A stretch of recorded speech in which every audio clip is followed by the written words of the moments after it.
talagang kumbaga pinag-init nyo na yung yung after ng Prime. So this time ba, mainit pa ba ang ipapakita ninyo? Mas mag-iinit pa ba ang mga manonood? And Derek, ano din ang reaction mo dun sa napakabonggang statement sa'yo ni Christopher? Yung unang kay Christopher, isa si Christopher sa mga taong pinaka-proud ako sa industriya. Isa siya sa mga pinamagaling na actor sa generation niya. And ang gusto ko kay Christopher, ang number one na natutunan ko sa kanya is grabe yung pagbabago niya, kumapit siya kay Lord. Diba? Napaka-mature niya as a father, napaka-mature niya as a person. And siguro, kaya ako nagbago kasi na-inspire ako sa bro.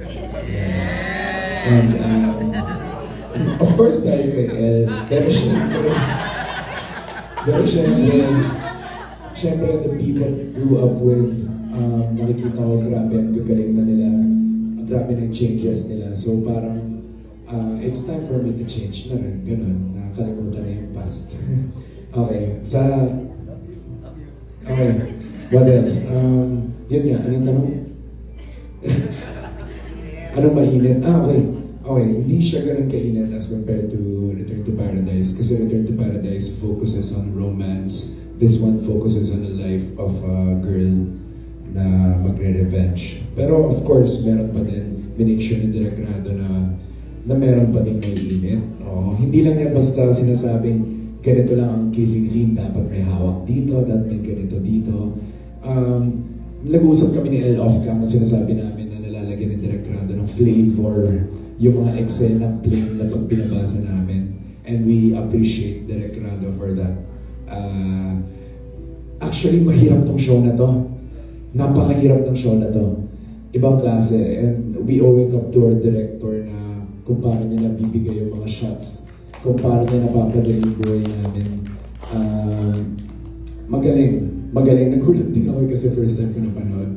And like pinapanood sa amin ni Direk Rado yung mga snippets, yung mga wala pang color grading. Pero this time, napanood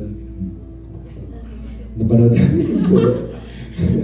And masasabi ko lang, congrats Direk. Sana marami pa tayong pagsamahan. And congrats na agad sa atin. This is it. This is the start. Yes. Iiyak na yan. I think it's a different kind of init. Kasi yung sa last na show namin, talagang siguro mas malaki yung pagpapasexy. Pero this time, ang story niya is about revenge nga. So ang init is heightened yung emotions namin lahat ng character dito. So I think every time na papanoorin mo siya, we will make sure na hindi matatanggal ang mata niya sa TV.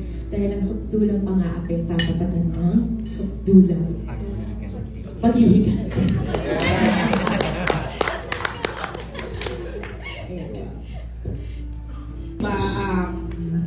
Halos in a way magkasabay kayo ni Derek. Nauna ka. Titignan natin talaga. No? Pero dito, kanina pa sa isang aktor, mahalaga daw na yung meron kang fulfillment dun sa role na ginagampanan mo. So this time, you are portraying kontrabida. No? Kontrabida to Derek, per se. Yan. So, ano yung fulfillment na nakukuha mo doon? And at the same time, ano yung nagiging realization mo? Parang nagkakaroon ka ba ng thoughts na, this time, I'm doing a villain role for Derek. Ako po, initial talaga rin sinabi mo, Ate Rose. Mahal ko yung trabaho ko. Yun yung naisip ko lang. Na gusto ko talagang umarte. Na lahat ng role parang gigil akong gawin. Kahit anong klaseng. Kasi dito po sobrang nahihirapan. Ito honestly, I've been doing character na po sobrang dami na. Pero ito yung character ni Seb, sobrang dito ako pinaka na-challenge. Kasi pumunta ako ng set day 1, alam ko na yung character ko. Pero pagdating ng set, binago ni Tatay Rado lahat. Tapos every taping, every scene namin, ginagabayan niya kami, nabubuo siya habang ginagawa ko yung character. So hindi, parang sa akin, ganong feeling na hindi mo alam kung ano talaga yung character mo. Tapos nabubuo siya while ginagawa mo siya. Tapos bilang kontrabida ni Derek, happy ako. Kasi kami, twins pa lang kami, nag-aasaran kami. Tapos grabe sabi ko nga, lagi ko sinasabi to, proud ako sa maturity ni Derek dito sa scope na to. Kasi lagi kami nasanay kami, nagbibiroan talaga kami. Diba?